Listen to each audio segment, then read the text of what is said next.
하루에 7분 7minute English. 오늘은 111강 승규쌤의 영어 이야기 제3탄입니다.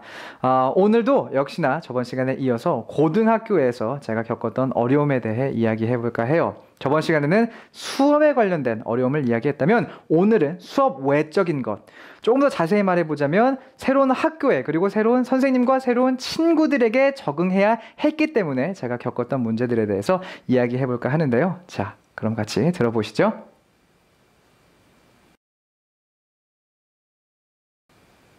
그 당시 제 상황에 대해서 조금 설명을 드리자면 공부는 어려웠지만 나머지 것들에 대해서 저는 굉장히 신나 있는 상태였습니다. 나라도 새롭고요. 길도 새롭고요. 학교도 새롭고요. 모든 것이 새로웠죠. 그래서 내가 영어 공부를 정말 열심히 해야 되겠다라는 의욕만큼은 충만해 있던 상황이었는데 그 영어 공부를 함에 있어서 가장 큰 도움이 되는 것, 무엇보다도 원어민 친구들과 어울리는 것이라는 것도 저는 잘 알고 있었습니다. 하지만 그것이 쉽지만은 않았는데요. 그 이유를 지금 돌아와서 생각해보면 이런 것들이 문제가 아니었을까 싶어요. 첫 번째로는 의사소통이 되지 않죠. 유학원 같은 곳에서 아마 이렇게 상담하다 보면은 꼭 이런 얘기 들으실 겁니다. 그냥 가서 부딪히다 보면 영어 늘어요. 하지만 제 경험상 말씀드릴 수 있습니다. 아무리 부딪혀도요, 영어 늘지 않습니다. 의사소통이 안 돼요. 그러다 보니까 당연히 친구들과 가까이 할 수가 없죠. 농담도 못 알아듣고 언제 웃어야 될지도 모르고 그냥 항상 조용히만 있었단 말이에요. 그러다 보니까 주눅이 들기 시작합니다. 그리고 주눅 들다 보니까 어떻게 됩니까? 점점 영어를 하기를 꺼려하게 되죠. 친구들과 어울리기가 싫습니다. 왜? 그냥 나도 모르게 난 왕따 당하는 것 같기 때문에. 그리고 또 그러다 보면 결국 그들과 어울리지 않다 보면 어울리기를 꺼리다 보면 계속해서 내 영어 의사소통 능력은 향상되지 않죠. 이렇게 vicious circle, 뭐가 됩니까? 악순환이 시작이 되면서 그냥 하루 이틀 일주일 한 달이 가버리는 상황이 저에게 닥치게 됐습니다.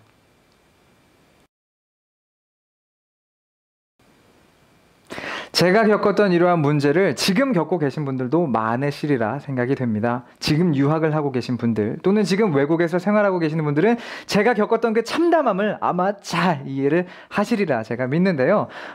이러한 문제에도 해결책은 있기 마련이죠. 해서 제가 발견해냈던 해결책을 같이 한번 공유해 볼까 해요. 그 첫 번째로는 웃으며 다가가자라는 거죠. 웃는 얼굴에 침 뱉는 사람 아무도 없습니다. 결국 내가 말을 좀 못하면 어때? 그냥 어울리는 거지 뭐 라는 마음을 가지고 긍정적인 자세로 그들과 함께 말 그대로 어울리려고 웃으면서 다가가면 그들도 우리를 싫어하지 않는다는 것 잊지 않으셨으면 좋겠어요. 그리고 두 번째, 당당해지자는 거죠. 영어를 못하는 거 죄가 아닙니다. 실제로 저는 그런 말을 많이 했어요. 제가 좀 버벅이고 그러면 친구들이 놀리죠. 그러면은 야 그럼 넌 우리말 할 줄 알아? 한국말 할 줄 아니? 라고 따집니다. 그러면 걔네들도 할 말 없거든요. 왜? 우리말 못하니까. 결국은 내가 영어 못하는 거 뭐 어때서 너도 우리말 못하잖아 라는 자세로 당당하게 다가가는 것 또한 중요한 요소가 될 수 있다는 거 자 말씀을 드릴게요. 그리고 마지막으로 누군가 원어민과 친구가 되고 싶을 땐 꼭 그들과 공통 관심사를 찾는 것이 굉장히 큰 도움이 된다는 거 기억을 하셨으면 좋겠습니다. 뭐 내가 운동을 잘한다든지 아니면 내가 무엇에 대해서 잘 알고 있다든지 이런 관심사를 통해서 그들과 이야기를 나누다 보면 그 언어의 장벽이 크게 느껴지지 않기 때문이죠.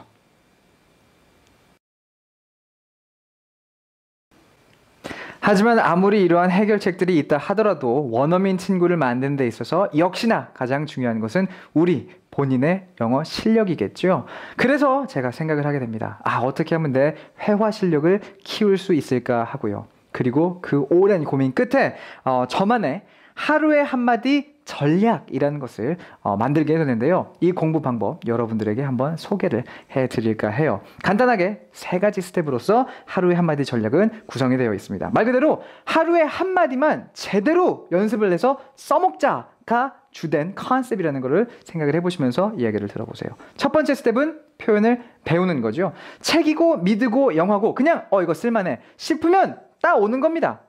그리고 그거를 연습하는 거예요. 근데 그냥 한 번, 두 번이 아니라 100번, 1000번 계속 반복해서 말을 해보는 겁니다.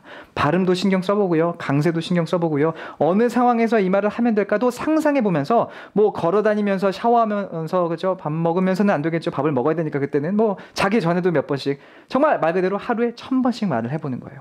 그리고 그 다음날 그 말을 실제로 써보는 것. 이것이 세 번째 스텝이 됩니다. 그 말을 쓸만한 상황이 될 때까지 그냥 주위를 맴도는 거예요. 하루 종일. 그냥 아무 말도 안 하고 그냥 계속 틈만 보고 있는 겁니다. 이 말 언제 할 수 있을지. 그리고 그 순간이 왔다 싶을 때 놓치지 않고 연습을 충분히 했단 말을 할 수 있어요. 그 말을 탁 던지면 친구들이 반응을 하겠죠? 이해를 하겠죠? 그때 그 쾌감 생각을 해보세요. 재밌는 점은 이렇듯 내가 연습을 하고요.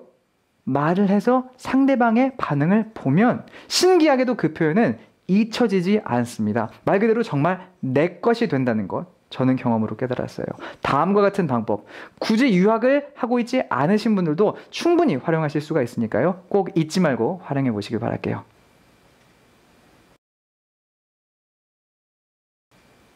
자, 이렇게 해서 오늘의 제 이야기는 짧게 끝이 났는데요. 오늘의 이야기에서 몇 가지 배울 점들이 있다면 다음과 같은 것들이 아닐까 생각이 듭니다. 첫 번째로는 원어민과 유창한 대화를 하기 위해서는 또는 원어민 친구를 만들기 위해서는 어느 정도의 적극성이 필요하다는 거죠. 기죽지 말자는 거예요.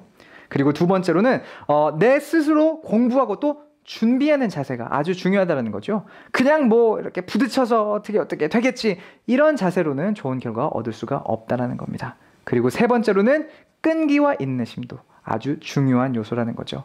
하루 이틀 했는데 별로 실력이 안 느는 것 같아 라고 포기해서는 안 된다는 거 꼭 잊지 않으셨으면 좋겠습니다. 자, 그럼 오늘 강의는 여기서 마무리하도록 하고요. 저는 다음 시간에 다시 인사드리도록 할게요. See you next time.